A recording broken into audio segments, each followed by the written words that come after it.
Madrigal des Altas Torres, Espagne 22 avril 1451 Medina del Campo, Espagne, 26 novembre 1504.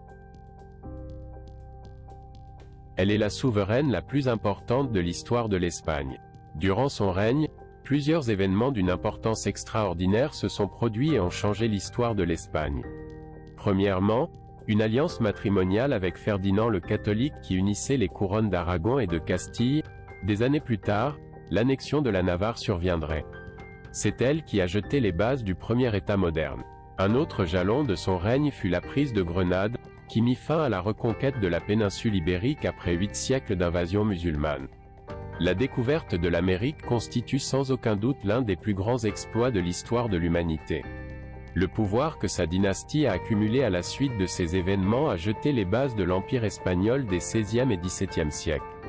Isabelle est une reine de la Renaissance, une femme éduquée dans un environnement exquis. Bien préparée dans divers sujets et langues, pieux, intelligent, introverti mais déterminé. Il possédait l'une des meilleures bibliothèques de son temps et s'engageait particulièrement à transmettre une éducation soignée à tous ses enfants, un garçon et 4 filles. Elle était la reine la plus cultivée et intelligente de son époque et ses décisions ont changé l'histoire du monde. Elle est considérée comme la première femme d'État moderne. Ses grandes confidentes et conseillères étaient des femmes, Béatrice Galindo, la Latina, Béatrice de Bobadilla, sa grande amie, l'intellectuelle Luisa de Medrano, Teresa Enriquez et Sainte Béatrice de Silva, fondatrice de l'ordre de l'Immaculée Conception. L'un des efforts les plus importants de son règne fut la découverte de l'Amérique et sa détermination particulière à ce que les Indiens soient traités, très bien et avec affection comme n'importe quel sujet de sa couronne. Dès le début de la découverte, la reine Élisabeth s'est rangée du côté des Indiens d'Amérique. Il fit rédiger 16 arrêtés. Le premier était d'instruire les Indiens dans la religion chrétienne.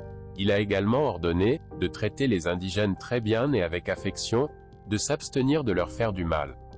Des années plus tard, ces ordonnances devinrent, en 1512, les fameuses lois de Burgos, qui sont sans aucun doute la base de la Déclaration des droits de l'homme.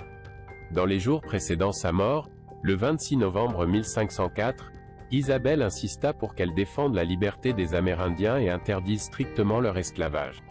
Sur son lit de mort, il écrivit « Ne permettez pas aux Indiens de subir un quelconque préjudice à leur personne ou à leurs biens, mais ordonnez qu'ils soient bien et équitablement traités. »